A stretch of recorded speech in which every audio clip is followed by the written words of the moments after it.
welcome back. Today we're going to be talking about the books that I read this month. So April is gone.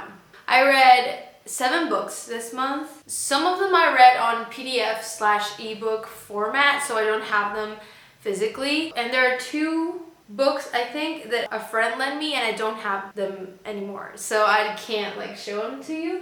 But we're gonna start with the first book that I finished. Oh yeah, I don't have it. I only have the second one here. That's not even mine. But the first book of the Mistborn trilogy, called The Final Empire by Brandon Sanderson, was the first book I finished in April. I actually started reading it in March, but I finished in April, so I'm gonna count it and put it in this video. This book honestly was so fun to read and really smart, I think, and I really liked how the whole logical side of the story and the plot works. I think it's a really good book. I'm currently reading the second book. It was also really sad and kind of bittersweet because, well, if you haven't read it, I don't want to spoil it to you, but there are little things about it that really just annoyed me a little bit because I was getting attached to some of the characters. But anyways, I'll get over it and I don't know. I'm excited about book 2, but I haven't gotten in it yet. My rate on Goodreads was 5 stars because it is really well built. I feel like it's really smart, and the science, I was genuinely interested in it. I wanted to know how it worked and I wanted to know more about it, and just the way that the stories kind of get together in the end. It's a good book. I don't know, I can't speak to it. I chose the worst day to film this video. Second book I read in April is Amuleto by Roberto Bolaño, which is a Latin American Chilean writer, and it'd be Amulet in English. And this book, it's a novella. It's really short and it's so good. It's such a good book. I really enjoyed it. It's about a woman that lives in Mexico, and she is called the mother of young poets because she knows them all, and she survives this attack in the university, and she spends 13 days locked in the bathroom, in the university's bathroom. It's so good. It's really good, and I love how it's written, and I want to read all of his books now because I fell in love with it. I gave this 5 stars on Goodreads. Third book I read in April was Harry Potter and the Sorcerer's Stone by J.K. Rowling. Of course, this was a reread. I hadn't read this in ages. I started rereading the Harry Potter series just because I missed it a lot, and every time I think about it or I listen to the soundtrack, I just get really nostalgic, and I really needed it in my life. I needed it back. I needed, the characters and the vibe, and you know how it feels to be inside the Harry Potter world. It's like home, and I just really enjoy it, and I didn't feel like watching the movies, so I started reading the books again, and I'm currently in The Prisoner of Azkaban. I didn't read The Chamber of Secrets just because I wasn't feeling like it, so I just skipped book 2 and I went straight to Prisoner of Azkaban. That's my current read, and this book, I enjoyed it. I didn't change my rating from before because I'm way too emotional over this book just to rate it objectively. It brought me way too many memories, and I got super emotional while reading it, and it was amazing, and I'm really enjoying The Prisoner of Azkaban. So the next one is ACOTAR by Sarah J. Maas. This is such a big book. Have you ever thought about it?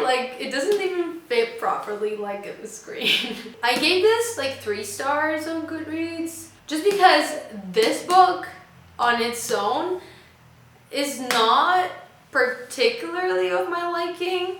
I mean, I do enjoy some parts of it, but I don't think the first book's that good. But then we move on to the next book that I read this month. That's actually ACOMAF, A Court of Mist and Fury. And I had already read ACOTAR on 2017 or 2017. I read it in 2017. And I never read ACOMAF because with this ending I was like, okay, I don't feel the need to just keep reading and continuing with the series. But now I read Akamath and I'm currently finishing Akawar. And I gotta say, okay, let's just put this down and move on to Akamath because that's the next book I was gonna talk about. And wow, this was such a surprise for me, like a big ass surprise. Because I was not expecting, I mean, after Akatar, I just expected more like romance. But dude, there's a whole plot there. There's a whole plot. What just happened? Like, honestly, Akamath was so fun to read. I mean, aside from Face End, which is great content, I just can't believe the massive plot that Sarah built in book 2 that didn't even like exist in book 1, and we know way more about things and about Prithian that we used to.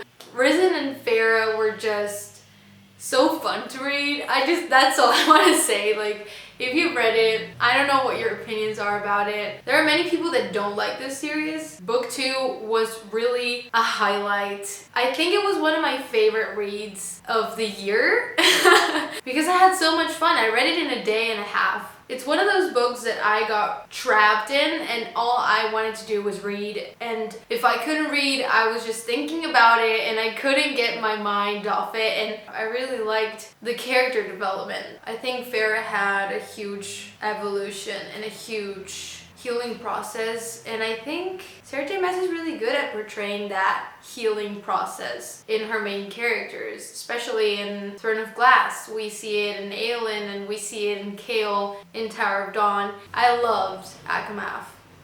That's it. I gave it 5 stars, I think, or 4 maybe, just because. No, I gave it 5 stars, and I gave this baby 3 stars.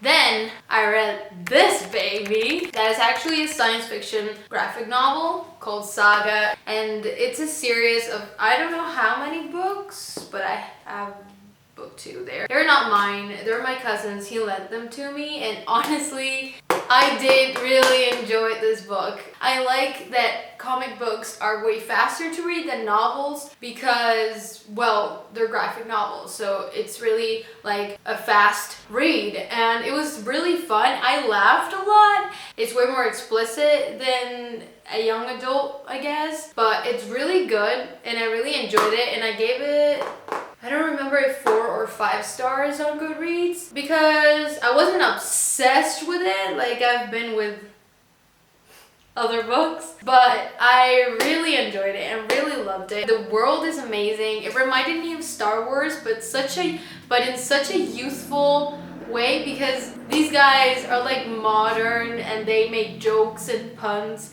And it's not like that Star Wars seriousness because everything's kind of funny, but it's kind of similar to Star Wars because there are many planets and the characters go from one planet to another in ships. And I mean, it kind of reminded me of my Star Wars era. It was a fun read, I guess. Yeah, that's all I have to say about Saga. Then I read Letters to a Young Poet, and that's a short novel, like a short book. It's really short, actually. I wasn't sure about adding it to this video because it was a read for my thesis investigation, I guess. So like, it's not really a book I read for fun, but I did really enjoy it because it's really metaphorical and poetic and existential, and I kind of needed it in my life. There are many things that caught my eye and I actually highlighted them, and it was really interesting. I read it in one seat because it's seriously very short, but I loved it. Anyways, those are all the books I read this month.